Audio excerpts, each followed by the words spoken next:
Lakeland Public Television's Common Ground is brought to you by the Minnesota Arts and Cultural Heritage Fund. I work with a stoneware clay that's produced from continental clay. It's kind of a gritty, all-purpose clay body. You can use it for throwing, hand building, sculpture. It's real versatile. The process is all kind of coming together as I'm making or thinking about what I need to make. Shape, dimension, proportion, use, you know. And then once I actually start making stuff, then that all changes. And by the time I'm actually throwing pots, then I start thinking about finishing.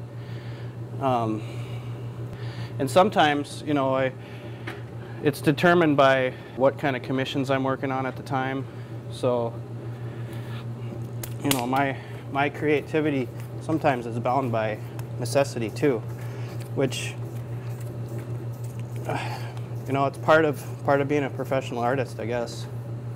Sometimes you just do what you have to do. Yeah, this is sort of also a nice warm-up time for you in the morning, and the studio's getting warmed up. You're kind of figuring out what I'm going to make for the day.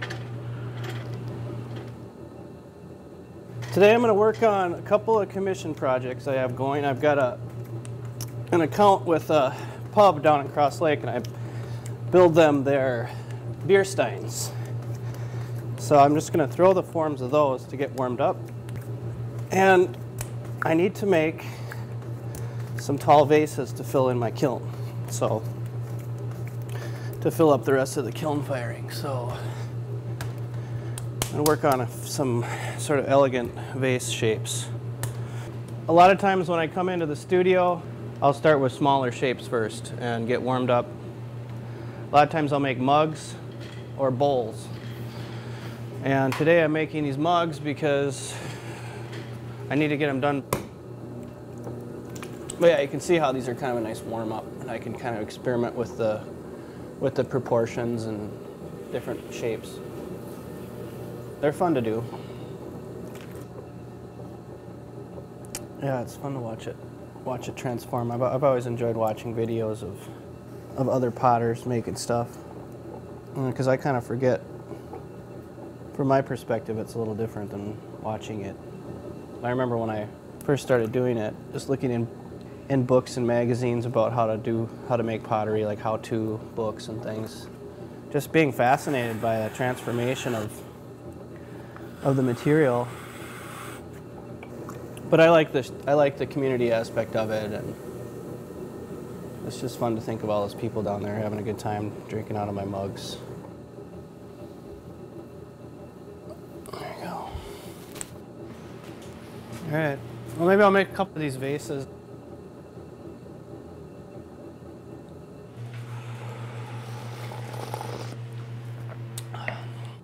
So these are a little bit more tech.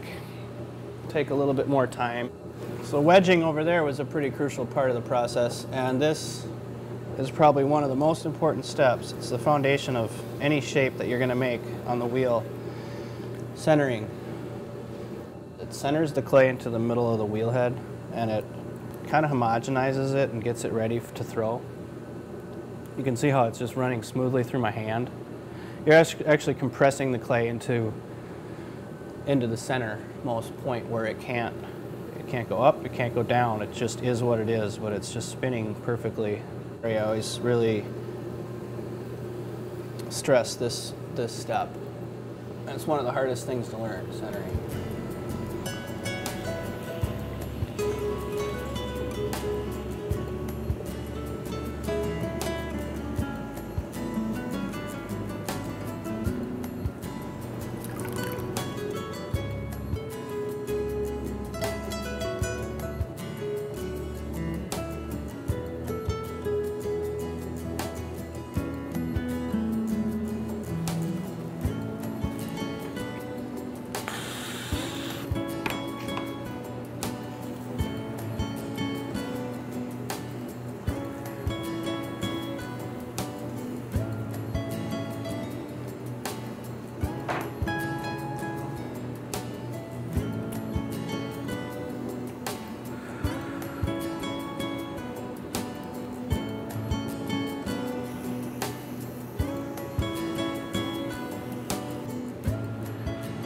Okay, now you can see how the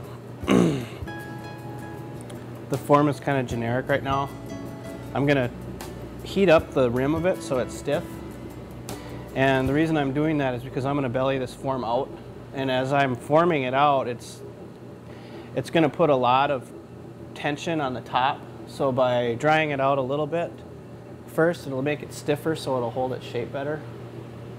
So I'm gonna fire up this torch here. And this is something that I just learned throughout making shapes like this. It just helps. It's not that I have to do this, it just helps a little bit. Makes it a little easier. It also makes it so that I can go to a little bit more extreme with the shape.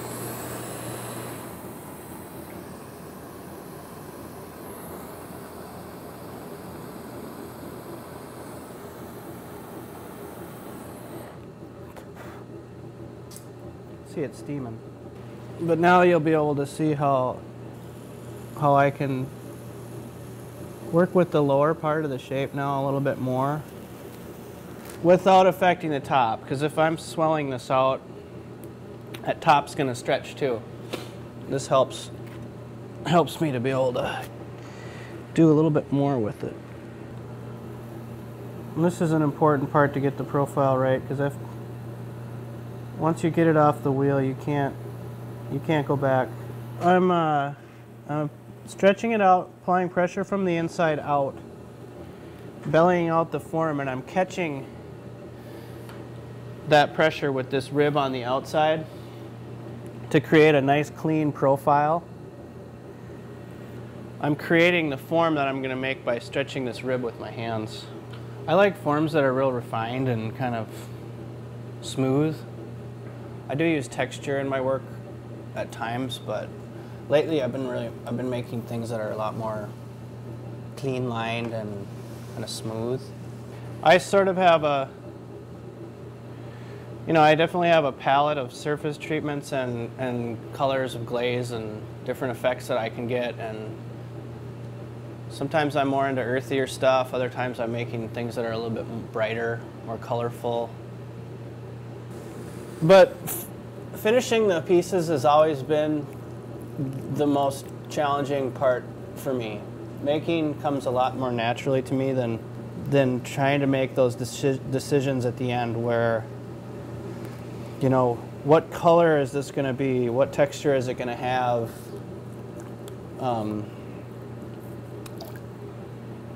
And once you make that decision, that's it, It's fired and it's set in stone. You can't do much with it after it's out of the kiln. One of the things that I find is a real challenge with making pottery is how do you keep from the separation between the form and the surface? And how do you integrate them both so it's one thing? A lot of times I see work that it's like the glazed surface is something different than the form. I've been trying to make work that's utilitarian, yet the surface and the form are more integrated. It's hard to integrate that without it looking like something that was applied to it. Make it still look organic or still, part of it, like it grew onto it or it was meant to cover it. Some people just are out of place in a really nice dinner dress or something. I feel kind of uncomfortable sometimes in a tux or something, but maybe the pottery is the same.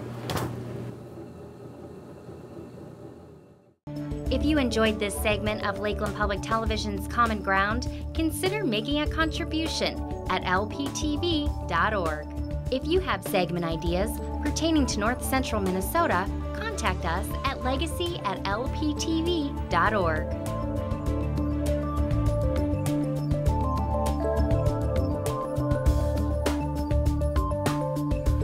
Common Ground is funded by the Minnesota Arts and Cultural Heritage Fund by the vote of the people on November 4th, 2008.